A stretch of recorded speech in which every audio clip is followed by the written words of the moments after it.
دوسری طرف یہاں بیٹھے ہوئے ہمارا لیڈر نواز شریف، اور نواز شریف ایک ڈاکو، ملک کو 30 سال سے لوٹ کے ملک سے باہر بھاگا ہوا ہے، جھوٹ بول کے باہر بھاگا ہوا ہے۔ سارے ملک کے سامنے ہمیں کیبنٹ میں ہم نے 6 گھنٹے میں بتایا جی اس کو یہ بھی بیماری ہے، اس کو یہ بھی بیماری ہے، اس کو یہ بھی بیماری ہے، وہ شاید وہ جہاز پہ بھی نہ چڑھ سکے، وہ شاید مر جائے گا۔ شیرین کے آنسو آ گئے کیبنٹ میں، اور شیرین کے آنسو آنے آسان کام نہیں ہے اسپیکر صاحب۔ تو ہم نے اس کو وہاں جیسے وہ جہاز پہ چڑھا، جیسے وہاں گیا وہ ایک دم ہی تبدیل، اور آج وہاں جا کے تقریریں کر رہا ہے، وہاں بیٹھ کے اسکیمیں کر رہا ہے، وہاں بیٹھ کے پلاننگ کر کے جی اسے اتنا پیسہ دو، ادھر پیسہ کھلاؤ۔ ساری ان کی ایک کوشش ہے، جب سے ہم 2.5 سال سے حکومت آئی ہے، یہ سارے بڑے بڑے ڈاکو اکٹھے ہو کے یہ سمجھ رہے ہیں کہ عمران خان کو کرسی کا اتنا شوق ہے کہ اس کے اوپر اتنا پریشر ڈالو کہ یہ جی ہمیں جس طرح جنرل مشرف نے این آر او دیا تھا یہ بھی دے دے گا۔ جنرل مشرف، فوج اس کے نیچے، عدلیہ اس کے کنٹرول میں، ساری میں کیونکہ میں ادھر ممبر پارلیمنٹ تھا اپوزیشن نہ ہونے کے برابر، جو اپوزیشن کے اندر جو مین آدمی تھا فضل الرحمان وہ اس کے ساتھ ملا ہوا تھا، وہ 2 نمبر ہمیشہ سے تھا، رائٹ جا رہا ہے اس سینٹ الیکشن میں۔ اور مجھے حیرت ہوئی کہ الیکشن کمیشن کہتا ہے کہ جی یہ تو پتہ نہیں کوئی ہم آزاد انسٹیٹیوشن ہے یا میں ان کی کوئی آزادی کے اوپر لے رہا تھا، یا جی بڑا زبردست الیکشن، اچھا کہتے جی بڑا اچھا الیکشن کروایا ہے۔ یہ مجھے اور اس سے تو مجھے اور صدمہ ہوا ہے کہ اگر یہ الیکشن اچھا آپ نے کروایا ہے تو پتہ نہیں برا الیکشن کیا ہوتا ہے۔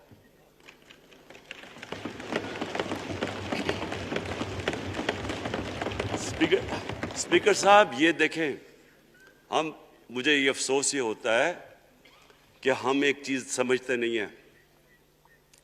ہم کہتے ہیں نا جی ہمارے معاشی حالات بہت برے ہیں، دیکھیں جی ہماری ڈیفیسٹ تھے، یہ ہمارے کرنٹ اکاؤنٹ، یہ جو بھی ہم کہتے ہیں قرضے چڑھے ہوئے ہیں۔ یہ جو قرضے چڑھے ہوئے ہیں یہ ایک بیماری کے سمٹمز ہیں، بیماری کچھ اور ہے۔ اخلاقی طور پہ ہماری قوم کو تباہ کیا ہے، پھر معاشی تباہی آتی ہے۔ آج مجھے ایک ملک کا بتا دیں جس کی اخلاقیات اوپر ہو، جن کے مورل سٹینڈرڈز اوپر ہوں اور وہ غریب ہو، ایک ملک مجھے بتا دیں، اور کوئی ملک مجھے بتا دیں جتنا مرضی پیسہ ہو، وسائل ہوں، سب کچھ ہو، لیکن وہاں کی بھی جو لیڈرشپ کرپٹ ہو وہ مجھے بتا دیں کہ اس میں خوشحالی ہو۔ دیکھیں یہ ساتھ ساتھ جاتا ہے۔ اس وقت کیا ہوا تھا مدینہ کی ریاست میں؟ کیا انہیں کوئی سونا تیل مل گیا تھا؟ کیا ہوا تھا کہ ان کے پاس کوئی پیسے آ گئے تھے؟ کیسے وہ اوپر اٹھ گئے تھے؟ کوئی انہوں نے قرضے لیے تھے؟ کس طرح اٹھے تھے اوپر؟ دنیا کے عظیم لیڈر نے ان کی اخلاقیات اٹھا دی تھی، صادق اور امین۔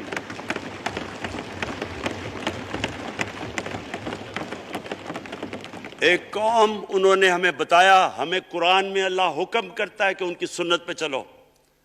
اللہ جب ہمیں کہتا ہے ان کی سنت پہ چلو، کیا ہم اللہ کو کوئی فائدہ پہنچا سکتے ہیں؟ ہماری بہتری کے لیے کہتا ہے قرآن شریف میں، سب کچھ ہماری بہتری کے لیے اللہ نے، یہ تمہارے لیے بک آف گائیڈنس ہے ہمیشہ کے لیے، اور یہ ہماری بہتری کے لیے ہے۔ تو وہ جب ہمیں کہتا ہے کہ نبی صلی اللہ علیہ وسلم کے راستے پہ چلو، وہ ہماری بہتری کے لیے کہتا ہے۔ اور میں جس نے اس عمر میں ساری دنیا دیکھ لی ہے، اسپیکر صاحب میں آپ کو بتاؤں مجھے تکلیف ہوتی ہے دیکھ کے، جب میں یہ مغربی ملکوں میں جاتا ہوں، اسکینڈینیویا میں، سوئٹزرلینڈ میں، آپ وہاں کے اخلاقی سٹینڈرڈز دیکھیں، ان کی مورل سٹینڈنگز دیکھیں، شرم آئے گی آپ کو کہ جو ہمارے ملک میں ہو رہا ہے۔ اور یہ جو سینٹ کا الیکشن ہوا ہے، آپ کو افسوس ہوگا کہ ہم وہ کس کی امت ہیں، ہم کس کی امت ہیں، کس کے نام پہ پاکستان کا مطلب کیا، لا الہ الا اللہ، اس پہ یہ ہمارا ملک بنا تھا۔ اور آج دیکھیں ایک کرپٹ آدمی، دنیا میں ثابت کیا ہوا کرپٹ آدمی آصف زرداری، دنیا میں اس کے اوپر لکھا ہوا ہے کہ مسٹر 10%، مضمون لکھے ہوئے ہیں، فلمیں بنی ہوئی ہیں اس کے اوپر. اور اس ملک میں لوگ کہیں جی ایک زرداری سب پہ بھاری، کیا کہ وہ رشوت دیتا ہے اس لیے سب پہ بھاری ہو گیا؟ کیا یہ ہے ہمارا ملک؟ دوسری طرف دیکھیں، دوسری طرف یہاں بیٹھے ہوئے ہمارا لیڈر نواز شریف. اور نواز شریف ایک ڈاکو، ملک کو 30 سال سے لوٹ کے ملک سے باہر بھاگا ہوا ہے، جھوٹ بول کے باہر بھاگا ہوا ہے. سارے ملک کے سامنے ہمیں کیبنٹ میں ہم نے 6 گھنٹے میں بتایا جی اس کو یہ بھی بیماری ہے، اس کو یہ بھی بیماری ہے، اس کو یہ بھی بیماری ہے. وہ شاید وہ جہاز پہ بھی نہ چڑھ سکے، وہ شاید مر جائے گا.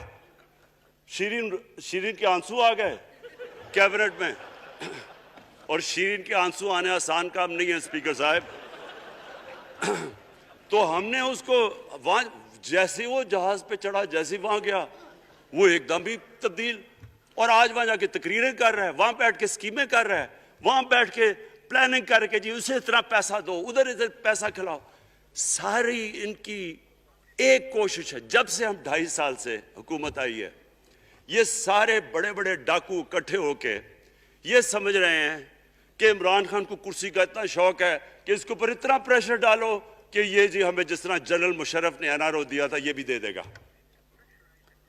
جنرل مشرف، فوج اس کے نیچے، عدلیہ اس کے کنٹرول میں ساری. میں کیونکہ میں ادھر ممبر پارلیمنٹ تھا اپوزیشن نہ ہونے کے برابر. جو اپوزیشن کے اندر جو مین آدمی تھا فضل الرحمان، وہ اس کے ساتھ ملا ہوا تھا، وہ 2 نمبر ہمیشہ سے تھا. رائٹ.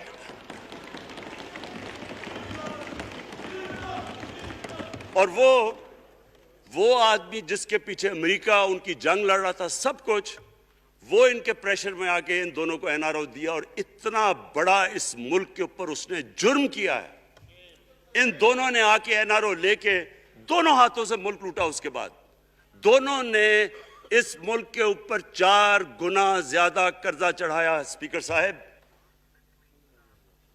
6,000 ارب سے ہمارا قرضہ جو ٹوٹل لائبلٹیز 30,000 ارب پہ پہنچا دی. آج ہمارے اوپر کیا مسئلہ ہے؟ ہمیں یہ قرضوں کی قسطیں دیتے ہوئے بیچارے لوگوں کے اوپر بوجھ ڈالنا پڑتا ہے. یہ جو مہنگائی ہے اس کے بعد میں بعد میں بات کرتا ہوں، لیکن میں پہلے یہ بات کمپلیٹ کر لوں کہ دیکھیں اسپیکر صاحب، میں یہ 2.5 سال سے تماشا دیکھ رہا ہوں. یہاں پہلے دن پرائم منسٹر بن کے پرائم منسٹر تقریر کرنے جا رہا ہے، کھڑے ہو کے تقریر نہیں کرنے دی. کیوں تقریر نہیں کرنے دی؟ کیونکہ ان کو پہلے دن سے ڈر تھا کہ یہ ہمارے جو کرپشن کے کیسز یہ معاف نہیں کرے گا. کرپشن کے کیسز ہم نے نہیں بنائے تھے اسپیکر صاحب، یہ سارے ان کے دور کے کیسز بنے ہوئے ان کے اوپر. آپس میں تو ان کا مکا تھا، اپنا نیب کا چیئرمین آپس میں مل کے کیسز ان کے بند کر رہا ہے. عدلیہ اس وقت کی عدلیہ وہ ان کے ہاتھ میں تھی، ان کو تو مسئلہ ہی کوئی نہیں تھا. وہاں $60 ملین آصف زرداری کا سوئٹزرلینڈ میں پڑا ہوا ہے. وہ جج کہہ رہا ہے کہ واپس لے کے آؤ. وہ یوسف رضا گیلانی جو یہاں سے سینیٹر بنا ہے، وہ پاکستان کا $60 ملین پڑا ہوا ہے سوئٹزرلینڈ میں. وہ جج کہہ رہا ہے کہ واپس لے کے آؤ. وہ کہتا نہیں جی میں نہیں خط لکھتا. بھئی آپ کے باپ کا پیسہ تھا، پاکستانی قوم کا پیسہ تھا. اس کے اوپر وہ ڈسکوالیفائی ہو جاتا ہے. وہ ایسے پھر رہا ہے جس طرح نیلسن منڈیلا کہیں ڈسکوالیفائی ہو گیا. اسپیکر صاحب میں یہ چیزیں آپ کو اس لیے بتا رہا ہوں، میں تو ان کو 30 سال سے جانتا ہوں. دیکھیں جب تک ہم اس ملک میں اپنی اخلاقیات ٹھیک نہیں کریں گے، مورل سٹینڈرڈز ٹھیک نہیں کریں گے، جب اس طرح کے الیکشن ہوں گے کہ کھل کے پیسہ چل رہا ہے اور ہم کہیں گے نہیں جی وہ پٹواری کیوں پیسے لیتا ہے، تو وہ تھانے دار کیوں پیسے لیتا ہے، وہ سرکاری نوکر، وہ تو بیچارہ جو نچلا طبقہ ہے وہ تو واقعی جس طرح شیخ رشید نے کہا ہے مہنگائی جو بڑی ہے بیچارے لوگوں کی تنخواہ میں گزارا نہیں ہو رہا. ان کو ہم کہہ رہے ہیں کہ آپ بالکل ایماندار بنیں.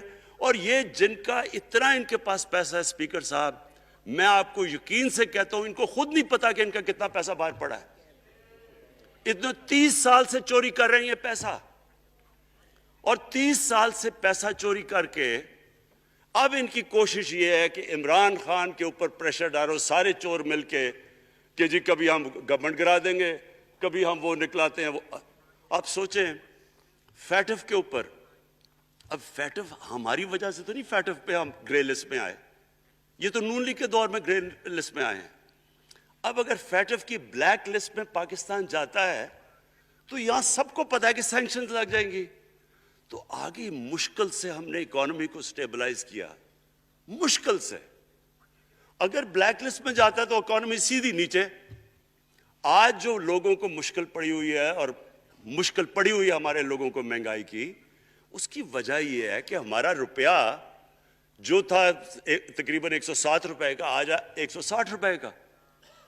تو جب روپیہ گرتا ہے تو ساری چیزیں باہر سے مہنگی ہو جاتی ہیں، پٹرول، ڈیزل، بجلی۔ اب بجلی کی آدھی بجلی ان سے باقی ڈالر کانٹریکٹس کے اوپر بجلی کے کانٹریکٹ سائن کیے ہوئے ہیں، وہ سب کچھ باہر سے۔ دالیں مہنگی، جو چیز باہر سے امپورٹ کرتے ہیں، گھی مہنگا، ساری چیزیں مہنگی ہو جاتی ہیں۔ تو یہ سوچ لیں کہ اگر ہمارے اوپر سینکشنز لگ جائیں، اگر ہمارے اوپر فیٹف کی سینکشنز لگ جاتی تو یہ تو آپ تو سوچ ہی نہیں سکتے کہ یہ ملک میں کیا حال ہونا تھا۔ تو ہم اپنے ملک کے لیے فیٹف کی ریکوائرمنٹ پہ لیجسلیشن کروا رہے ہیں، اور انہوں نے جناب اتنا بڑا وہ ذرا پکڑا، اتنا بڑا وہ لا دیا جی، اتنا بڑا جی، یہ 34 شکیں چینج کر دیں نیب میں۔ اب نیب کا فیٹف سے کیا تعلق ہے؟ انہوں نے سمجھا کہ اب عمران خان قابو آ گیا، اب تو یہ ڈر کے فیٹف کی بلیک لسٹ سے اب تو جناب ہمیں یہ 34 شکیں سائن کر کے تو نیب کو ختم کر دے گا۔ مطلب یہ کہ صرف ان کی چوری کے کیسز ختم ہو جائے، بس ون پوائنٹ ایجنڈا ان کا۔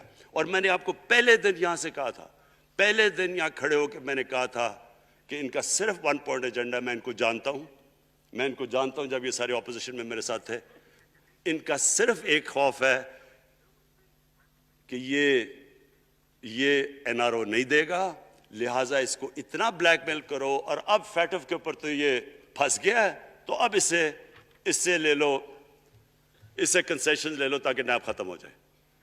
اب سوچیں کیا ان کو ملک کا فکر ہے؟ کیا ان کو نہیں پتا تھا کہ کیا ہونا ہے اگر فیٹف کی بلیک لسٹ پہ چلے جاتے ہیں؟ اس کے بعد انہوں نے جلسے کرنے کی کوشش کی، بڑا جی پبلک نکالیں گے ہم، مینار پاکستان کے اندر جلسہ۔ مینار پاکستان کا یہ جانتے نہیں، دیکھیں ان کے بھی آ گئے ایک شہزادہ ایک شہزادی جنہوں نے زندگی میں کبھی کام کیا نہیں ہے، نہ ان کو پتہ ہے کہ سٹرگل ہوتی کیا ہے۔ جناب مینار پاکستان خود ہی اخباروں کے اندر اپنے آپ کو پیسے خرچ کر کے اخباروں میں ذرا نمایاں کر کے جناب انہوں نے مینار پاکستان میں جلسہ کر لیا۔ اب میں تو جانتا ہوں مینار پاکستان، اور میں تو اپنے لاہور کو بھی جانتا ہوں، میں تو اپنے لاہور شہر کو بھی جانتا ہوں۔ وہ لاہور شہر ملک کا کوئی پیسہ چوری کیا ہو اس کے خلاف تو نکلائے گا، لیکن بڑے بڑے ڈاکو اگر وہ سمجھ رہے ہیں کہ اپنی چوری بچانے کے لیے لاہور شہر کو نکالیں گے تو وہی ہوا جو ان کے ساتھ مینار پاکستان میں ہوا۔ اب آ کے جو اور ڈاکٹر فہمیدہ مرزا نے بڑا اچھا آپ کو ایکسپلین کیا، انہوں نے بتایا کہ یہ کیوں ضروری تھا اوپن بیلٹ۔ انہوں نے بتایا کہ الیکشن کمیشن کی تو ریکوائرمنٹ ہے کہ آنسٹ ہو، فری اور فیئر الیکشن ہو۔